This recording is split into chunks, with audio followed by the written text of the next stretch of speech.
Hey, this is Everyday Economics, a podcast that helps you learn about the economic world happening around you every day. I'm your host, Chris Krug, president of the 501c3 nonprofit Franklin News Foundation. Everyday Economics is a production of America's Talking Network. Check out all of our great podcasts at americastalking.com. To support Everyday Economics podcast and others, please make your tax-deductible charitable contribution by clicking the link in the show description. We're recording this episode on Wednesday, February 8th, and joining me as always is Dr. Orphe Divounguy, PhD economist. Dr. O, the U.S. housing market is of great interest to both you and me. Of course, it's kind of core to what you're doing now. The gains in the market, I think, were maybe lost. But it's so important, right, for our listeners, because most of the wealth in this country is created through housing. It's so important that we understand, that we talk about the housing market, and that we understand what's going on. Because you and I were talking about what to talk about today, you pointed me backwards into a story that Zillow had published from 2022 about the market, itself, the entire market, doubling in value since the start of the Great Recession. And it actually, per Zillow's numbers, gained $6.9 trillion in value in 2021. Now, haven't seen an update on this. Maybe we will soon. What can we take away from that? Yeah, I mean, look, the total market value of residential real estate is just it's a combination of home value appreciation, but also new construction, right? So new units come on the market, and so new units contribute to increasing the total value of real estate in a given market. And yeah, we had a record year in 2021 where basically we had price growth. Tremendous. Prices soaring in the United States. We also had a record number of new units started in 2021.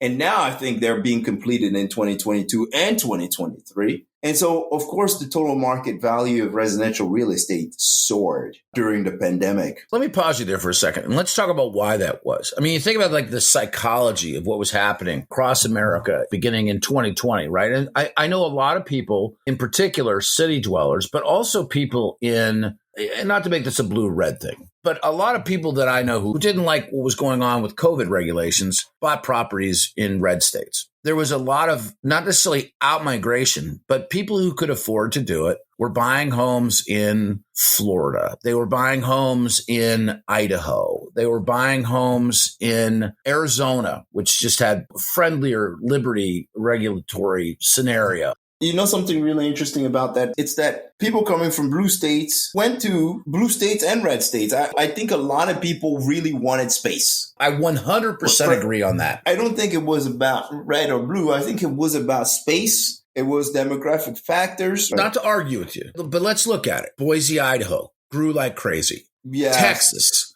Florida, Tennessee. We also had the biggest wave of retirement and early retirement. And so if we look at and I'm actually looking at those numbers now, if we look at the change from 2021 to 2022, the one thing that stands out is the fact that Florida markets, although prices are decelerating in Florida markets are still the hottest in the country. Home values in Florida are still, 18, 17, 19%. And the total value of residential real estate in Florida in 2022 is likely to have surpassed the state of New York, which historically, by the way, it was always California, and then it was New York. The New York metropolitan area has some of the most expensive real estate in the country. But the state of Florida, when you combine the population growth, you combine the home value appreciation that it's seeing right now as the rest of the country is slowing down much faster. And you combine that with some of the new construction, you get a Florida market that could potentially surpass New York in terms of being the most valuable private residential real estate in the country. That's interesting. And I've asked before, what's so special about Florida?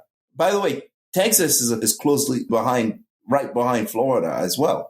And so the question for me is, what's so special about Florida that's driving so many domestic migrants, that's driving so many Americans to move there? And during the pandemic, we had a little bit more the ability to get out and about. But it preceded the pandemic. It was not just a pandemic thing, right? Yes, it was housing in the pandemic. We saw a big boost in house prices. But in terms of migration, Florida and Texas have always kind of led the way in terms of domestic migration in this country, Florida especially. And so that really, of course, that really makes me wonder what it is that's attracting Americans to Florida, even beyond the pandemic, as things get back to normal. It's fascinating, and not to be just purely anecdotal about it, but, I know people who live in Florida. I don't hear them talking about leaving Florida. And people move to Florida despite the hurricanes and the flooding. And so that, it still kind of boggles me a little bit. I think Florida has a lot to offer. And I think that that's why Florida is going to remain for some period of time a point of interest for people who are looking for a different place to live. I'll tell you, always great to talk with you. I know you got some interesting research coming out on this subject, and we'll talk about that when we have a chance to do so. For Orphe Divounguy, this has been Chris Krug.